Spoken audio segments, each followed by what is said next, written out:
जमलेल्या माझ्या तमाम हिंदू बांधवांनो,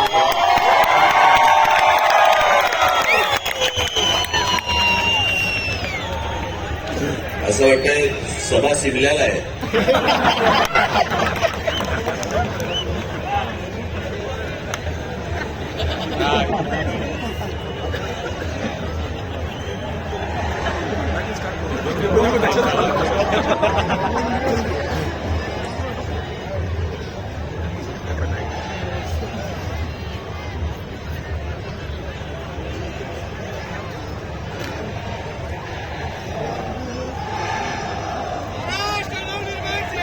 काय बोलणार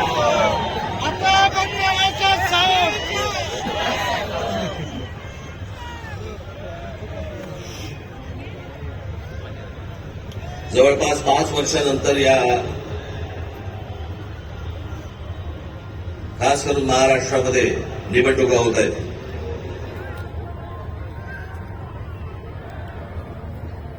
महानगरपालिकेच्या निवडणुका आत्ता होतील असं म्हणता अजूनही होत नाहीये.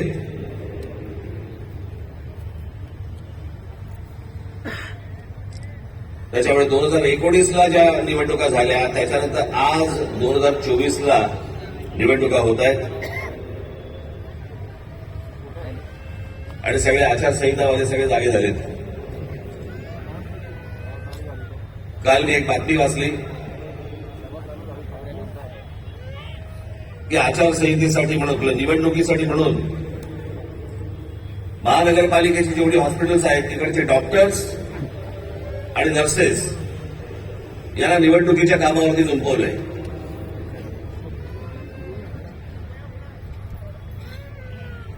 डॉक्टर काय मतदाराच्या नाडी मोजणार काय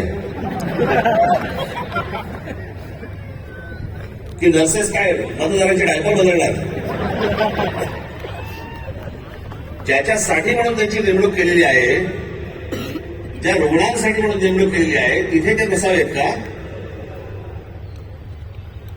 आणि निवडणुका होणार आहेत ही गोष्ट जर समजा निवडणूक आयोगाला माहिती असते ना प्रत्येक वेळेला,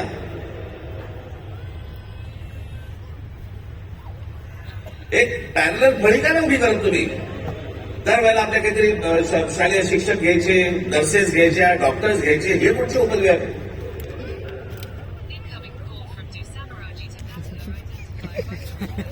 मी आपल्याला आत्ताच सांगतोय, ज्या डॉक्टरांवरती आणि ज्या नर्सेसवरती ही निवडणुकीची जबाबदारी टाकलेली असेल तिथे त्यांनी जाऊ नये आणि ज्या रुग्णांची सेवा करण्यासाठी म्हणून तुम्ही आयुष्य घालवताय त्या हॉस्पिटलमध्ये परत तुम्ही जा, तिथे काम करा. तुम्हाला नोकरीवरनं कोण काढतं मी बघतो.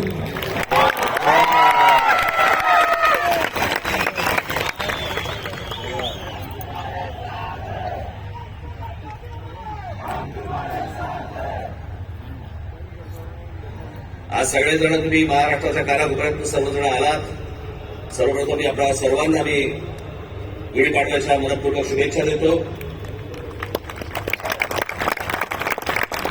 आज सणासुदीचा दिवस असून देखील या अशा प्रकारच्या सभा नुसत्याच होत नसतात. त्याला एक पोलीस यंत्रणेवरती देखील एक ताण असतो.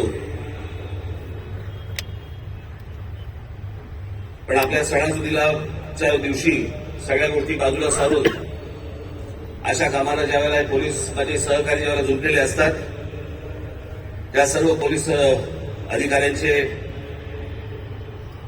माझे कॉन्स्टेबल माता भगिनी यांची मी दिलगिरी व्यक्त करतो की त्यांना या सगळ्या याच्यामध्ये काम करावं लागतंय.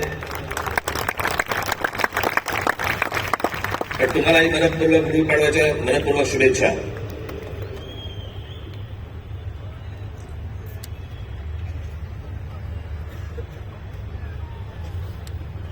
जसे तुम्ही ऐकत होतात तसा मीही ऐकत होतो. जसे तुम्ही वाचत होतात तसा मीही वाचत होतो.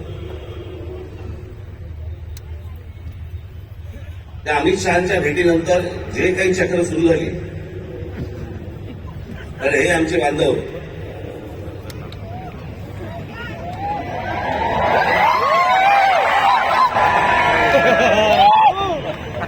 काही दोष नाही, चॅनल बोले. रोजची चॅनल्स त्याला मी एक नाव ठेवलंय, आज मला असे वाटते. लोकांना विचारायला कशाला पाहिजे, राजकारणाला विचारायला कशाला पाहिजे, ते ठोकून आपली बातमी.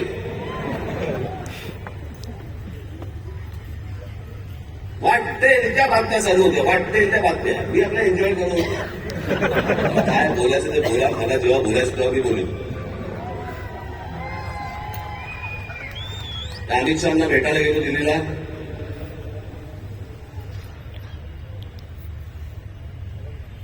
पण तिथे अमित शहाना भेटीच्या वेळेला कोण, अमित शहा आणि मी.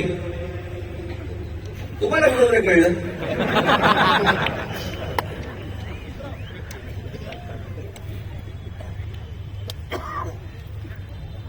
मी ते दिल्लीला पोहोचलो काय,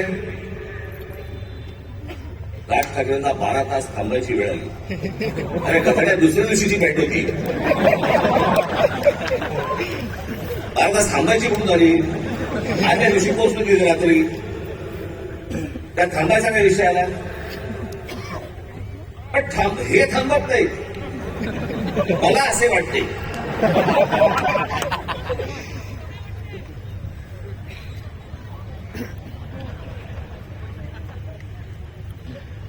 कधी इकडे काही पत्रकार मला भेटले, मला बोलले साहेब कधी भेटायचं, म्हटलं मला नाही भेटायचं. माझ्याकडे आता सांगण्यासारखं काही नसेल, मी काय सांगू, मला सांगा काय बोललो. म्हणून मी नाही म्हटलं. मी भेट झाली, तिकडे विमानतळावरती आलो. इथून जाताना पण वो देखो जा रहे.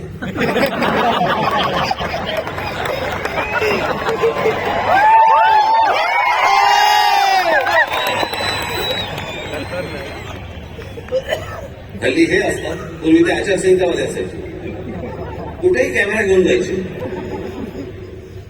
एका दिवशी मी बाथरूमला चाललो, मी विनोदाने सांगत नाहीये, मी खरंच तो माझ्या मागे आला.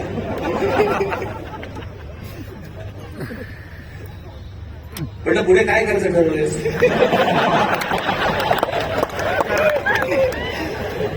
म्हटलं आपलं आपणच करायचंय का आपण काही सहकार्य करायचं?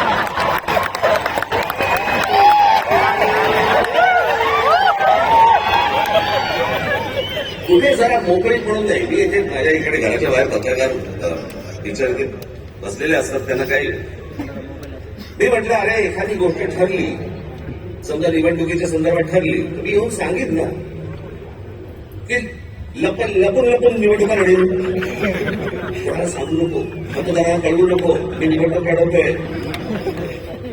म्हटलं अरे जर समजा काही ठरलं तर पत्रकार परिषद घेईन, भाषण करीन, येऊन सांगेन की बाबा असं अशाच्या गोष्टी ठरल्या आहेत. पण त्यांच्या लक्षात आलं की अमित शहाच्या भेटीनंतर काय होत नाहीये, पुढे काही मिळत नाही आपल्याला. मग आपण तो एपिसोड कसा पुढे द्यायचा, मला असे वाटतेचा. मग राज ठाकरे शिंदेच्या शिवसेनेचे प्रमुख होणार. अरे लोकांनो, मला जर व्हायचं असतं तेव्हाच नसतो झालो.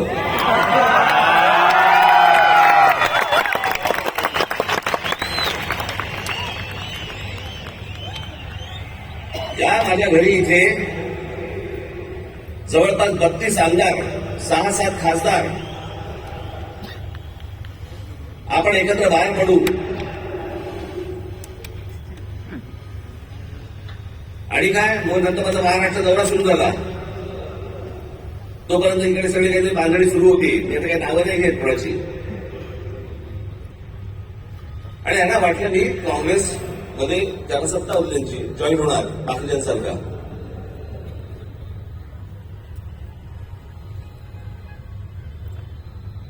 मी त्याला पहिल्यांदाच सांगितलं, म्हटलं मला पक्ष फोडून कुठचीही गोष्ट करायची नाही.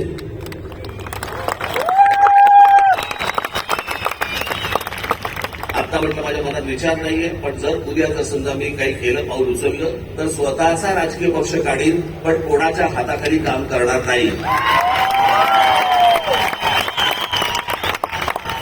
ही गोष्ट मी माझ्या मनाशी मी कुलगाटच बांधलेली होती. माननीय बाळासाहेब ठाकरे यांच्याशिवाय मी कोणाच्याही हाताखाली काम करणार नाही. तरी त्या एकाला संधी दिली होती, समजलंच नाही.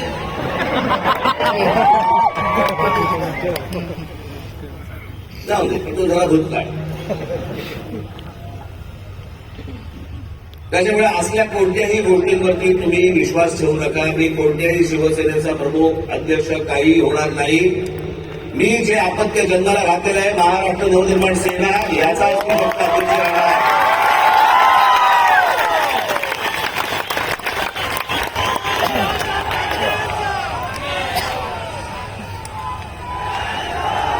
तुमच्या सगळ्यांच्या विश्वासावरती हा जो पक्ष आजपर्यंत उभा केलेला आहे, त्याला 18 वर्ष झाली आहे.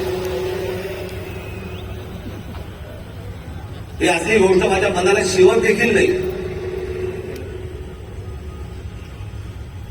पण काय मी आपला हसत होतो,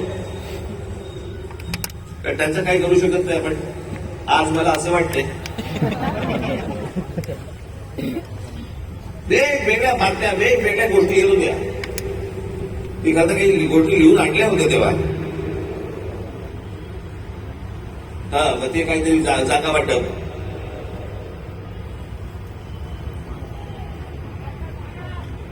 जागा वाटपाबद्दल चर्चा झाली.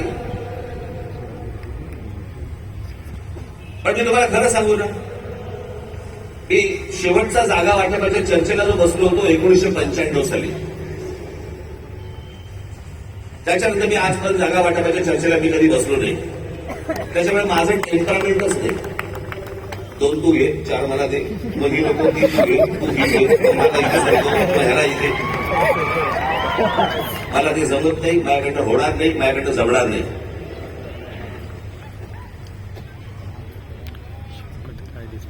मग मला सांगितलं आमच्या निशाणीवरती लढा. हे रेल्वे इंजिन ना, हे तुमच्या कष्टाने कमावलेले चिन्ह आहे. माझ्याकडे ऐकता आलेलं नाही.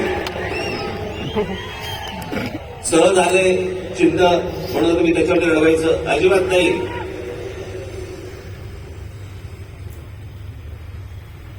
चिन्हावरती कॉम्प्रोमाइज होणार नाही.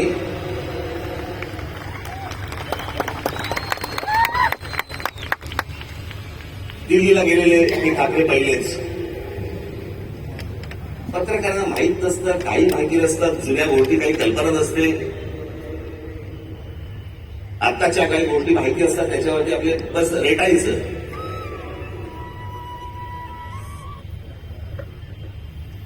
एकोणीसशे साली मी तुम्हाला मुद्दामून सांगतो, 1980 साली माननीय बाळासाहेब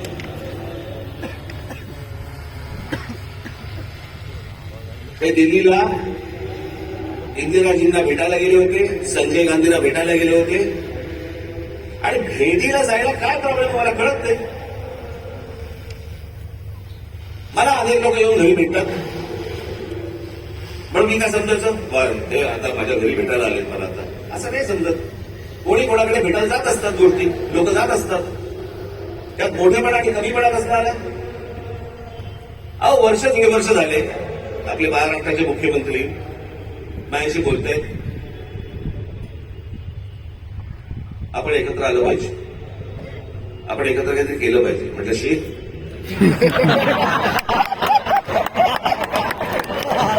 काय केलं पाहिजे.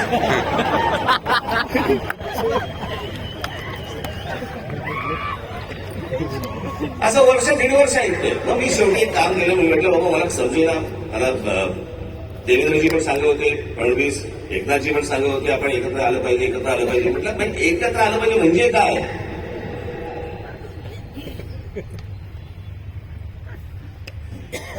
आणि मग त्याच्यात ते सगळे विषय निघाले. मग मी अमित शहांना फोन केला, म्हटलं मला जरा भेटायचं तुम्हाला. हे काय मला चाललंय मला समजत नाहीये, एकदा आपल्याशी बोलून मला काय नक्की यांचं म्हणणं आहे ते मला एकदा कळलं पाहिजे. मग आमचं बोलणं झालं तिकडे. मग इथे आल्यावरती आमचं तिघांचं बोलणं झालं. मग ते सगळं निशाणीवरती प्रकरण आलं.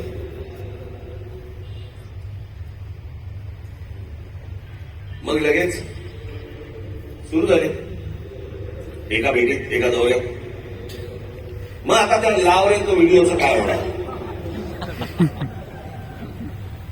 मी तुम्हाला पहिली गोष्ट एक सांगतो, थोडीशी पार्श्वभूमी देतो.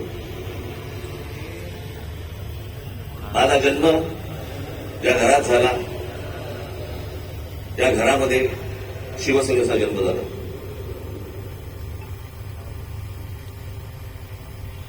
मी पहिल्यापासून जी पाहत आलो ती माननीय बाळासाहेबांची शिवसेना पाहत आलो. लहान असल्यापासून त्यांच्याबरोबर फिरलो, अनेक ठिकाणी गेलो, अनेक सभांना गेलो, चॅलेंज सभांना गेलो.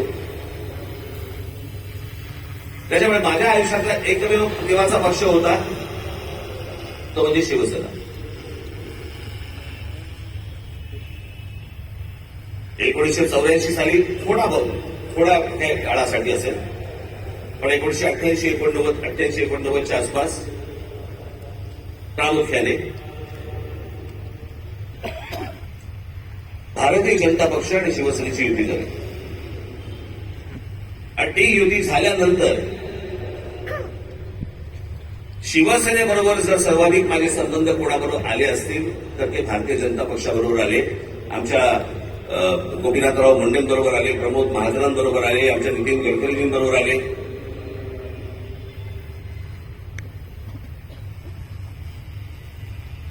आणि ह्यांच्याबरोबरचे जे माझे संबंध होते हे राजकारणाच्या पलीकडचे पण होते.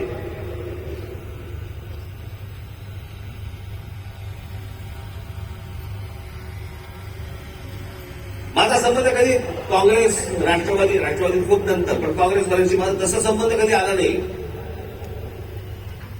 भेटी होत्या, म्हणजे पु ल देशपांडेंच्या भाषेत सांगायचं तर काँग्रेसवाल्यांबरोबर भेटी होत्या, पण गाठी पडल्या त्या भाजपवाल्यांबरोबर.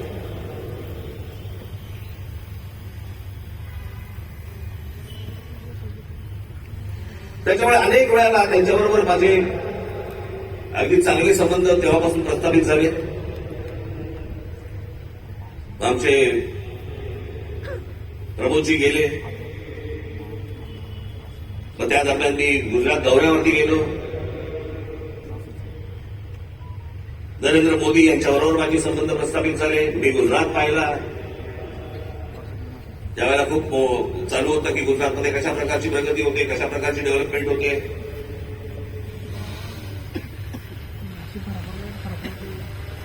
आणि ती सगळी प्रगती, सगळी ती डेव्हलपमेंट मी पाहत होतो. मला माहिती होतं. मी त्याच्यानंतर मी जेव्हा महाराष्ट्रामध्ये जेव्हा आलो, मला पत्रकारांनी प्रश्न विचारले, कसं वाटलं गुजरात? म्हटलं गुजरात डेव्हलप होतंय, पण महाराष्ट्र खूप पुढे आहे.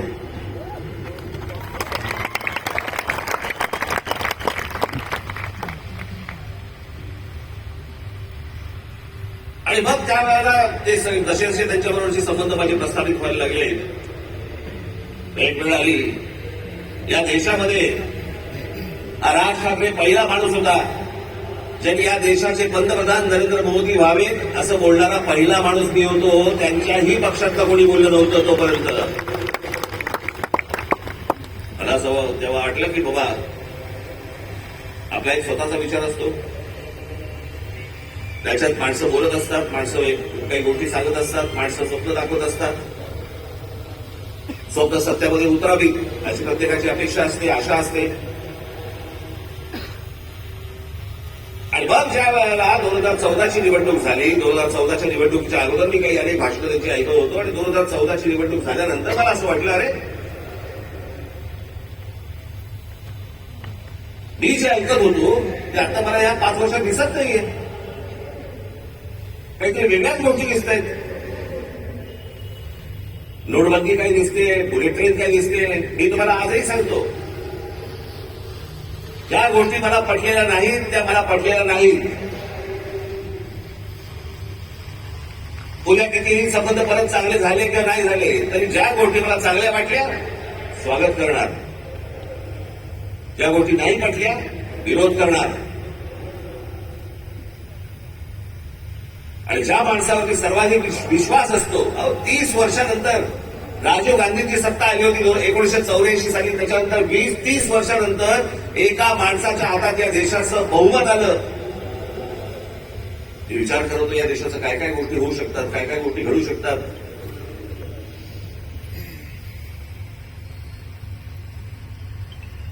ज्यांचा संबंध नसतो ना तुमचा,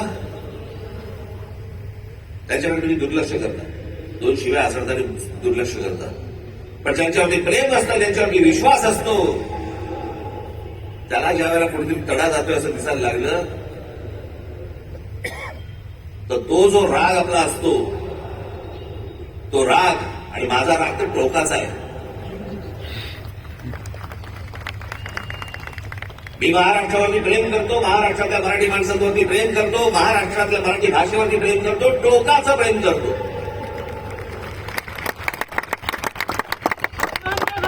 तसं एखाद्यावरती मी जर विश्वास टाकला तर मी टोकाचं प्रेम करतो. पण मला जर समजा तशी गोष्ट दिसली नाही तर मी टोकाचा त्याला प्रतिकार करतो, टोकाचा विरोध करतो. तो टोकाचा विरोध तो 2019 सालच्या माझ्या त्या लावरेतो व्हिडिओचं काय त्याला कोणीतरी टॅगलाईन दिली, लावरेतो व्हिडिओ. पण त्या सगळ्या गोष्टींमध्ये ती गोष्ट तुम्हाला दिसली असेल. होय, टोकाचा विरोध केला मी. पण ज्या ज्या वेळेला त्यांच्याकडनं चांगल्या गोष्टी ज्याला घडल्या, 370 कलम ज्याला रद्द झालं, त्याला अभिनंदन करणारं पहिलं ट्विट माझं होतं.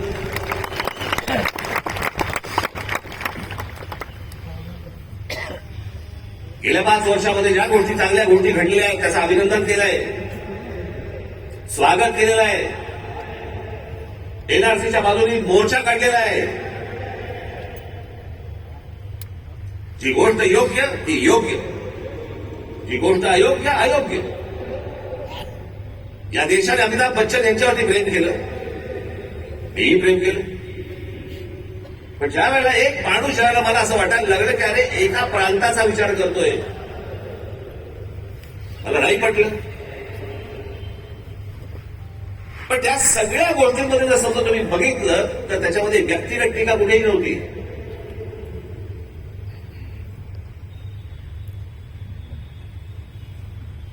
आज उद्धव ठाकरे आणि संजय राऊत ज्या प्रकारची टीका आज नरेंद्र मोदी आणि भारतीय जनता पक्षावरती करतायत, तशी माझी टीका नव्हती. मला काही नको होतं, मला मुख्यमंत्री पद मिळालं नाही म्हणून मी विरोध नाही केला, मला भूमिका पटली नाही म्हणून मी विरोध केला.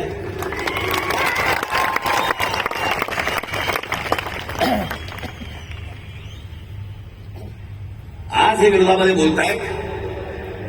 मग ज्यावेळेला मी बोलत होतो त्यावेळेला खिशातले राजीनामे बाहेर काढून माझ्याबरोबर का नाही आलात? त्यावेळेला सत्तेत तर मिळणारा बलीला चाटत बसले होते ना.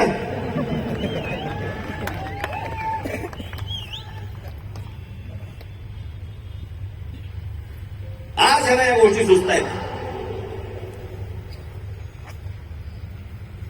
याचं कारण तुमचा पक्ष फुटला म्हणून, याचं कारण तुम्हाला सत्तेत नाकारलं म्हणून, तुमच्या स्वार्थासाठी म्हणून या सगळ्या गोष्टी तुम्ही केल्यात.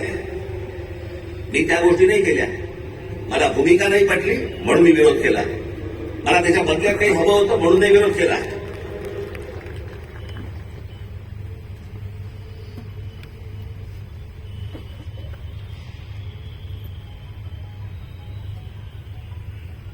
आज काही तुमच्यासमोर हात लंब चौडं काही बोलायला आलो नाहीये. तुमच्या ज्या काय अपेक्षा आहेत, तुम्हाला काय हवंय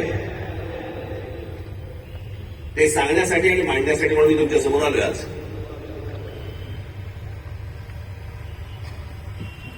नरेंद्र मोदींकडनं कसं आहे, आज तरुण, आता मी दुपारी बोलत होतो, 2006 साली ज्यावेळेला मी पहिलं महाराष्ट्र नवनिर्माण पक्ष स्थापन केल्यानंतरचं पहिलं भाषण ज्यावेळेला मी इथून केलं होतं, त्यावेळेला मी असं म्हटलं होतं, ज्याच्यावरती अनेक लोकांनी चेष्टा केली.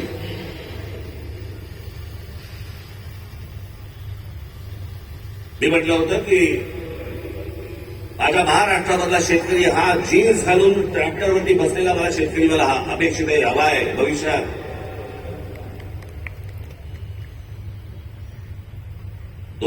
पासून जे युग सुरू झालं होतं, आज या जगामध्ये सगळ्यात तरुण जर देश कुठचा असेल, तरुण, तो आपला भारत देश आहे, हिंदुस्थान आहे. सर्वाधिक तरुण ना अमेरिका आहे, ना जपान आहे, ना अजून कुठचा देश आहे. आज फक्त भारत तरुण आहे.